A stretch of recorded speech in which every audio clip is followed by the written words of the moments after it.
Hello everyone. आज हम लोग अपना एक नया कंटेंट शुरू करने वाले हैं जो कि है रूट वर्ड्स। ओके।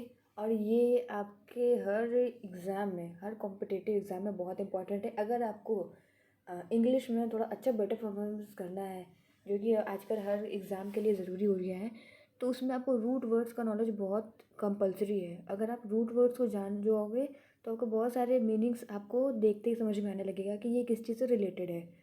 तो आज हम लोग उस चीज़ पे बात करेंगे और ये पूरा हम लोग A to Z सीरीज़ करेंगे। उसमें लगभग आपको 500 से मैक्सिमम 500 प्लस आपको रूट वर्ड इसमें से मिलेगा। ओके, तो हम लोग अपना स्टार्ट करते हैं। सबसे पहला रूट वर्ड है हमारा थी, THEI। दैट मीन्स गॉड और religion.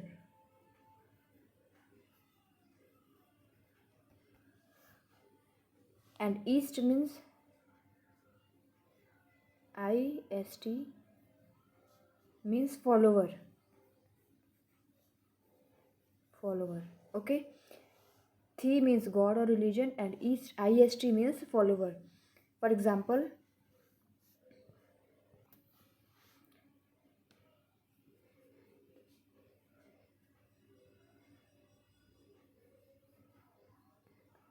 theist. Theist meanings one who believes in God. One who believes in God, जो भगवान में विश्वास करता है उसको हम लोग बोलते हैं थीस्ट। अब बिल्कुल जस्ट इसका अपोजिट हमारा हो जाएगा अगर हम लोग इसमें ऐड कर देते हैं ए। अगर हम लोग आगे इसके ऐड कर देते हैं ए थीस्ट कर देंगे इसको, तो इसका मतलब चेंज हो जाएगा, इसका अपोजिट हो जाएगा। Atheist meaning the one who don't believe in God. तो ये हमारा क्या हो जाएगा, don't believe in God, and theist means who believes in God. Okay, अब हम लोग आगे प्रोसीड करते हैं नेक्स्ट पे। अब नेक्स्ट है हमारा, हमने थीस्ट देख लिया, एथीस्ट देख लिया, अब है monotheist. Mono means only one, mono plus theist. Mono means only one, so monotheist का मतलब हो जाएगा कि one who believes in one God.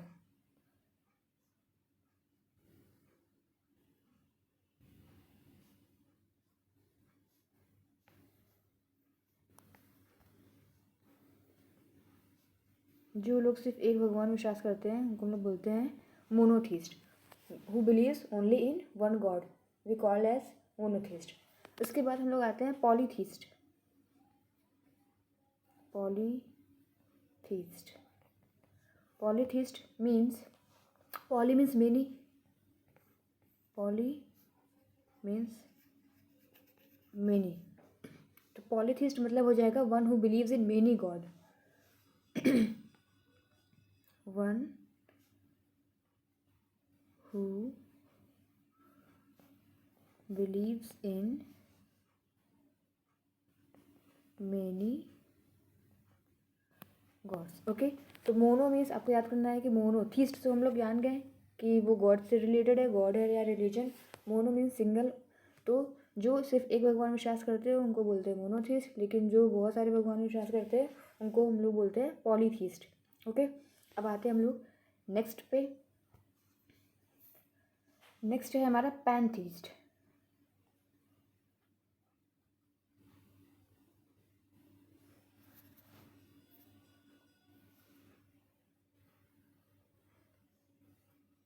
अब थीस्ट का मतलब पता चल गया है, गॉड और religion.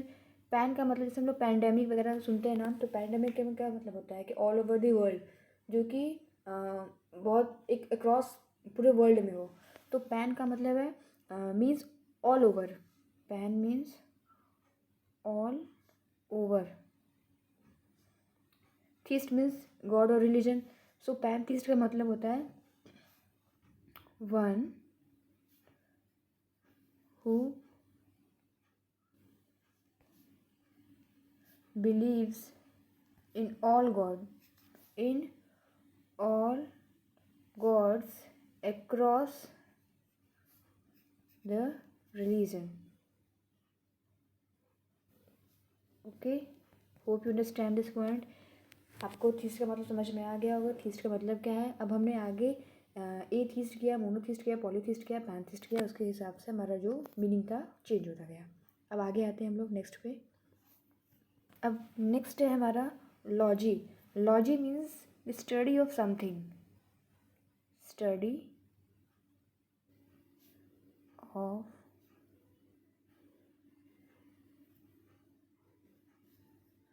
Something.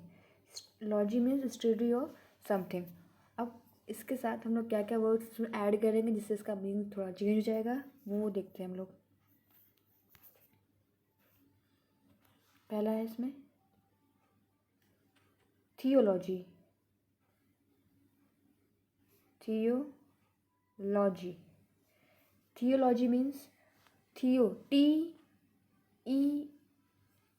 TEHO means God or religion, and theology means the study of religion, study of religion। Okay, जो रिलीजन के बारे में थोड़ा स्टडी करते हैं उनको हम लोग बोलते हैं थियोलॉजी। ठीक, वैसे ही नेक्स्ट पे हम लोग आते हैं। नेक्स्ट है हमारा एंथ्रोपोलॉजी। Anthropology, okay. एंथ्रोपोलॉजी इसमें क्या है? Anthropology means human beings. Anthro means human beings, okay. इसका मतलब है हमारा ह्यूमन बींग्स। तो जो ह्यूमन बींग्स की स्टडी करते हैं उन्हें हम लोग बोलते हैं anthropology. That means the study of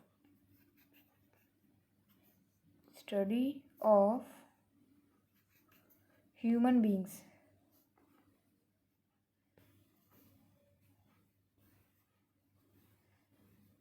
is known as anthropology. So इसमें हमने देखा कि लॉजी क्या है? स्टडी, किसी भी चीज़ के बारे में स्टडी करना है तो उसमें लोग लॉजी वर्ड ऐड करते हैं। अब थियोलॉजी क्या है? Study of religion. And anthropology में एंथ्रो याद करना है आपको कि ये किसी ह्यूमन बींग से रिलेटेड है, तो anthropology means study of human beings. Now next, अब नेक्स्ट है हमारा मॉर्फोलॉजी, जिसमें मॉर्फ मतलब होता है structure. Morph means structure.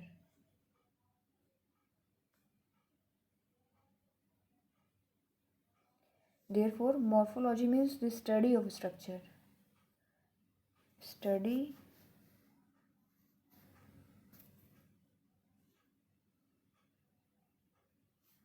of structure. Okay, morphology means study of structure. Next is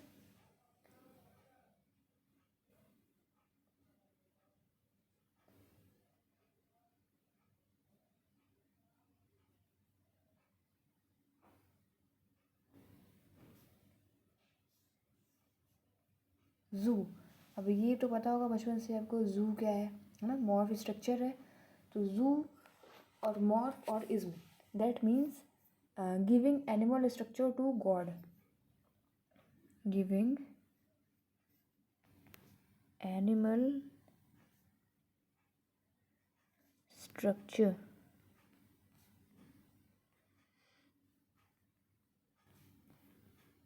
to God. Got my point? Morphology means study of structure, and zoomorphism, that means giving animal structure to God. Next will be, अब next है हमारा anthropomorphism. अब हमने next इससे previous वाला देखा था कि एंथ्रो मीन्स क्या होता है? जो कि कोई चीज़ हमारा ह्यूमन बींग्स से रिलेटेड है। एंथ्रोपोलॉजी है ना, स्टडी ऑफ ह्यूमन बींग्स। तो यहाँ पे हमारा मॉर्फ मीन्स स्ट्रक्चर, ओके। तो ये क्या है हमारा? जैसे हमने अभी जूमॉर्फिज्म देखा था कि वहाँ पे क्या मतलब था कि giving animal structure to God.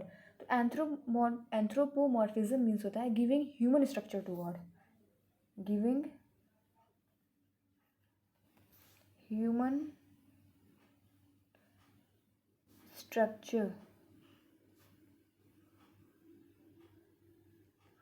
To God, okay. आपको ये इतना अगर ये भी याद रहेगा तो आप फटाक से उसको कैचअप कर लोगे कि क्या मतलब है, okay. Anthro human beings, morph means structure, to giving human structure to God. अब नेक्स्ट है एमॉर्फिक।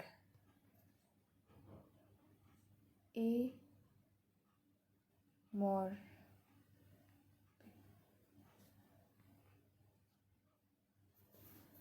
मॉर्फिक मीन्स क्या था हमारा स्ट्रक्चर। मॉर्फिक मीन्स स्ट्रक्चर किसी भी, जैसे हमने अभी देखा था आगे कि जब थीस्ट पढ़ रहे थे हम लोग, थीस्ट मीन्स क्या है, गॉड या फिर रिलीजन से रिलेटेड था, उसमें हमने एथीस्ट कर दिया था तो क्या हो गया था, नॉन रिलीजन में आ गया था। तो वैसे ही मॉर्फिक क्या स्ट्रक्चर है, ए मॉर्फिक हमारा हो जाएगा no particular structure, no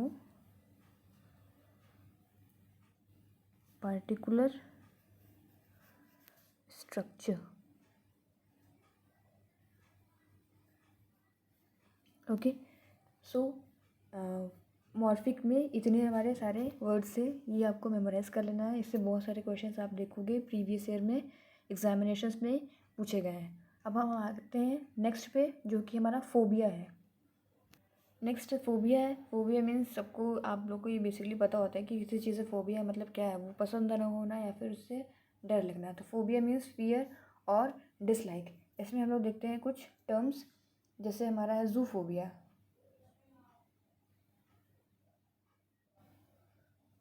zoophobia, जू क्या है, एनिमल से रिलेटेड, और फोबिया मीन्स फियर और dislike. That means fear of animal, fear of animal. Next एंड्रोफोबिया।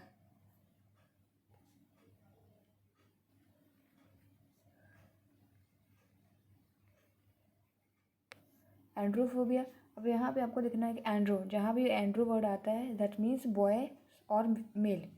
Andrew denotes boys और मेल, और male. So androphobia means who don't like boys, one who don't like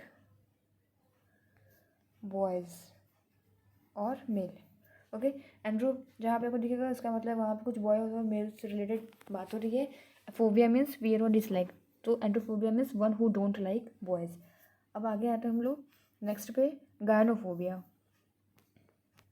अब next है गायनोफोबिया। जैसे हमने देखा था एंड्रो मीन्स बॉयज़ या मेल से रिलेटेड था, यहाँ पे हमारा गायनोफोबिया मीन्स, गायनो क्या है हमारा, गर्ल्स रिलेटेड, गर्ल्स और women.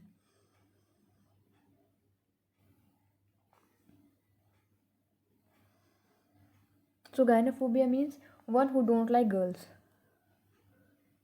One who don't like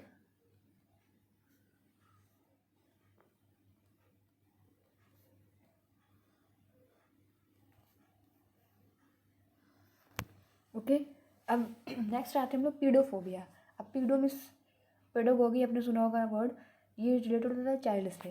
पीडो means ये चाइल्ड, तो pedophobia means one who don't like childrens, one who don't like childrens.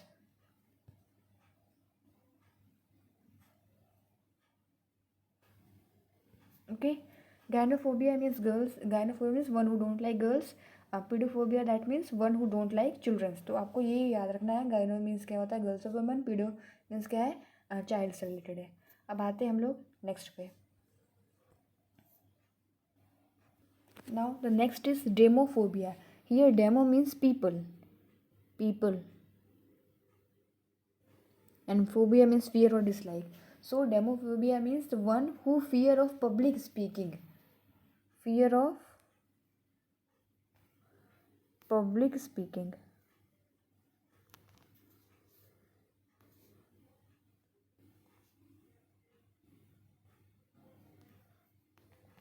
Okay, demophobia means fear of public speaking, जो पब्लिक में बोलने से क्या होता है, घबराते हैं या डरते हैं, उनको बोलते हैं हम लोग डेमोफोबिया। नेक्स्ट है हमारा थियोफोबिया। थियो प्लस फोबिया। थियो हमने देखा था अभी, ये किससे रिलेटेड था, रिलीजन और गॉड, रिलीजन और गॉड। तो theophobia means fear of religion, fear of religion. Okay, तो demophobia means fear of public speaking and theophobia that means fear of religion. Now next पे मूव करते हैं। नेक्स्ट है एंथ्रोपोफोबिया। तो एंथ्रो मीन्स हम पढ़ चुके हैं कि एंथ्रो मीन्स क्या है, human being, that means human being.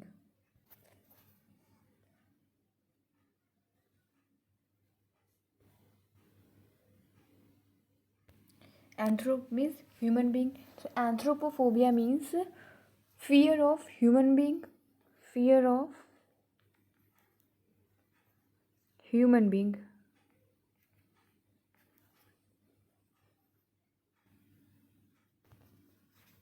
और या फिर one who don't like the company of human beings, one who don't like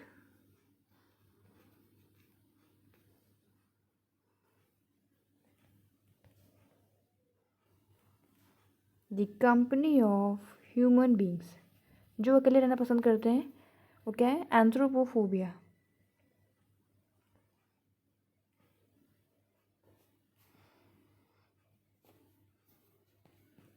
okay, तो एंथ्रोपोफोबिया क्या है, फियर ऑफ ह्यूमन बींग, और one who don't like the company of human being.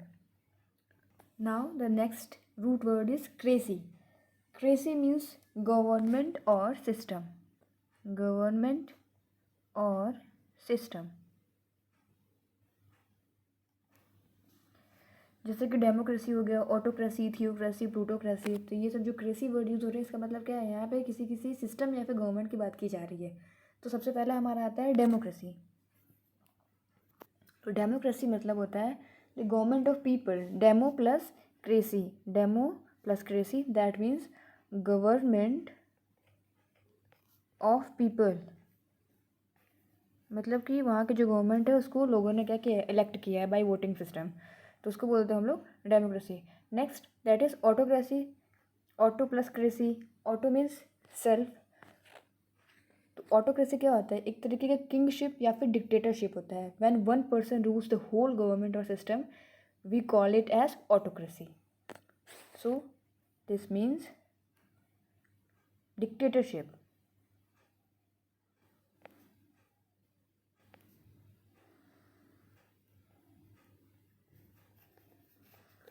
और kingship,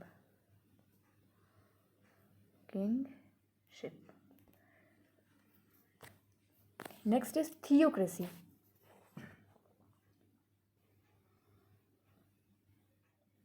theocracy, theo means religion. अब ये थियो सबको याद हो गया होगा, थियो मीन्स रिलीजन। तो इसका मतलब हुआ when the government is of religious people like priest, bishops etcetera. जहाँ पे कि जो गवर्नमेंट सिस्टम जो चल रही है, अगर उससे कोई प्रीस्ट वगैरह चला रहे हैं या कोई बिशप्स चला रहे हैं, तो उसे हम लोग बोलते हैं theocracy, when government is of religious people.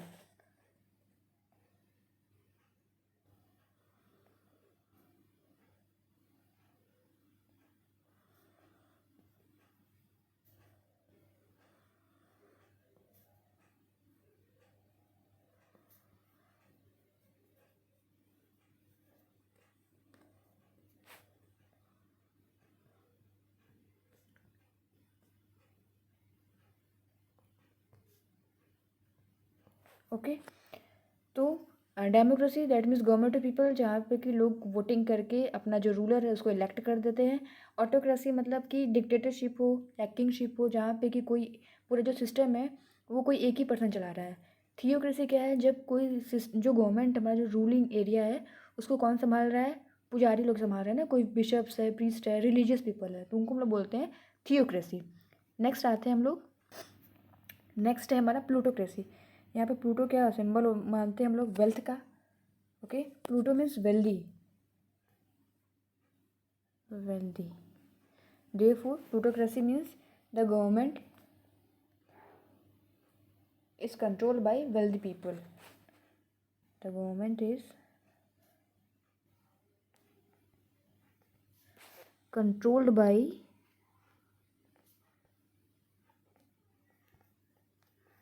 wealthy people, wealthy people, like industrialist, like industrialist।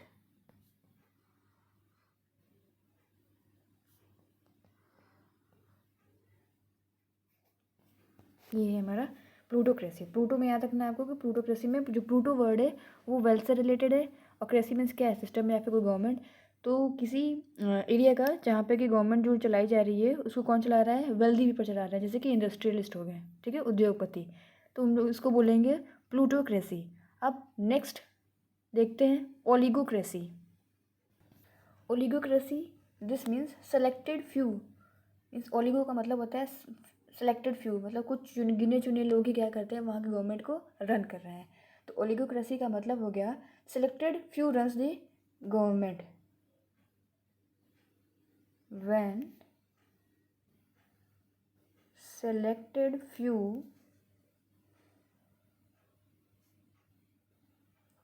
runs the government. Okay, कुछ गिने चुने लोग हैं, एक ग्रुप है उनका जो कि क्या कर रहे हैं, पूरे गवर्नमेंट को वो लोग रन कर रहे हैं। नेक्स्ट है मॉबोक्रेसी। मॉब मीन्स क्या होता है, भीड़, ठीक है, मॉब मीन्स भीड़ होता है, crowd. Crowd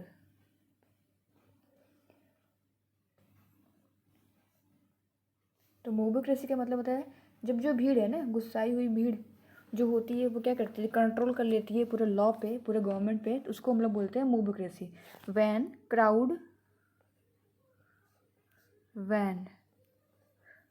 crowd takes over government, और इन अदर वर्ड्स लॉलेसनेस, या फिर हम ये भी कह सकते हैं कि वहाँ पे क्या है, लॉ लेसनेस। जब पूरी डेमोक्रेसी खत्म हो जाएगी, जब गुस्साई हुई भीड़ अगर आपको गवर्नमेंट चलाने लगे तो कोई भी चीज़ प्रॉपर तरीके से नहीं चलेगी, तो हम लोग उसे बोलते हैं lawlessness, when crowd takes over the government. तो यहाँ पे हमने देख लिया दो, ओलिगोक्रेसी जिसमें कि कुछ गिने चुने लोग हैं, ग्रुप है, वही लोग क्या कर रहे हैं, गवर्नमेंट को रन कर रहे हैं। नेक्स्ट है हमारा मोबोक्रेसी है जिसमें कि एक पूरा क्राउड है जो कि क्या कर रही है, पूरे गवर्नमेंट को कैप्चर कर ले रही है, उसको हटा के पूरा गवर्नमेंट सिस्टम खुद चलाने लगती है, जिसको कि हम लोग लॉ लेसनेस ही बोलते हैं। अब नेक्स्ट पे आते हैं हम लोग। अब नेक्स्ट में हमारा है जेरेंटोक्रेसी एंड मेरिटोक्रेसी। ये जेरेंटो means aged, Jeron means aged.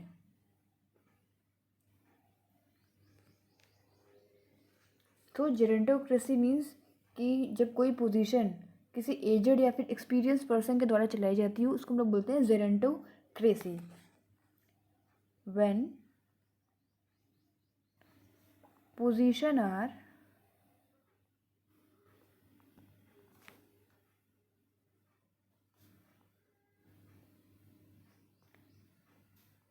determined by the experience or the age,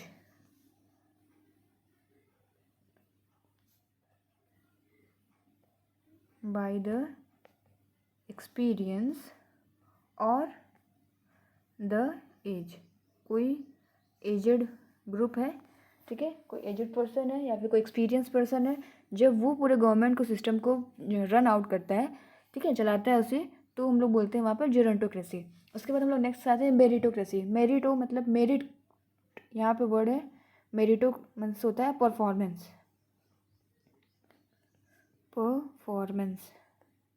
okay. So meritocracy means when position are decided by performance. When position are determined by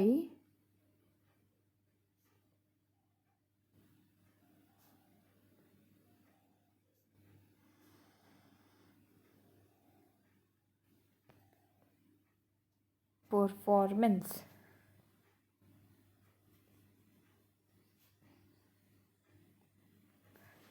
तो यहाँ पे हमने दो और देख लिया कि एक है जेरेंटोक्रेसी, पहला टर्म जेरेंटोक्रेसी जिसमें कि जेरॉन मीन्स एजड। तो जब हमारा पूरा सिस्टम है, पूरा जो पोजीशन है वो कंट्रोल होता है किसके अंदर में, एक एक्सपीरियंस पर्सन के अंदर में या कोई एजड पर्सन के अंदर में, तो that is called as gerontocracy. And next is meritocracy. Merito में मेरिटो दैट मीन्स परफॉर्मेंस। तो जब आपका पोजीशन जो होता है वो डिटरमाइन किया जाता है आपके परफॉर्मेंस के बेसिस पे, that is called as meritocracy. Now the next is kleptocracy.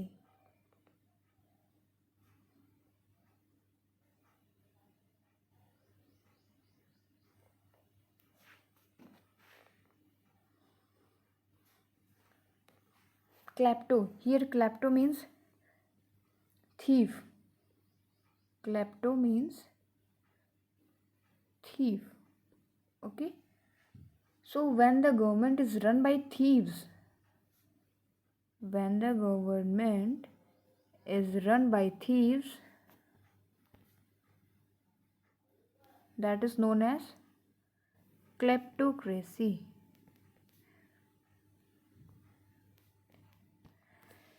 Next is bureaucracy. ये तो आप सबको पता होगा what is bureaucracy. Bureaucrats, bureaucracy. Bureaucracy. Here bureau means top officials. Top officials.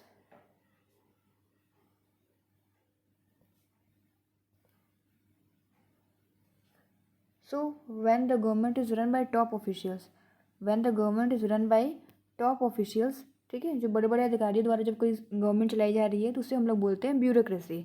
So klepto means thief and kleptocracy means when the government is run by thieves, and bureaucracy where bureau means top officials and cracy means government और system. So जब आपका system या फिर government कौन चला रहा है, कोई सी टॉप ऑफिशियल चला रहे हैं, बड़े बड़े अधिकारी चला रहे हैं, तो हम लोग उन्हें बोलेंगे ब्यूरोक्रेसी. नेक्स्ट हमारा आता है एरिस्टोक्रेसी.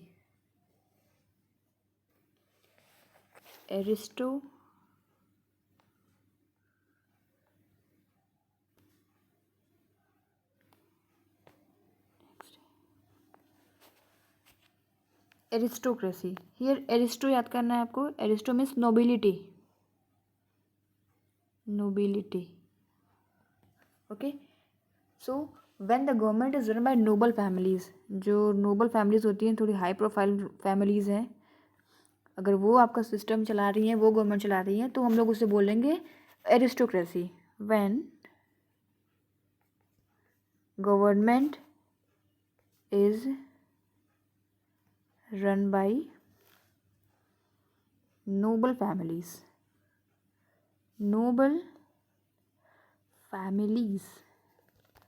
ओके. आई होप कि आपको ये सब कुछ समझ में आ गया होगा.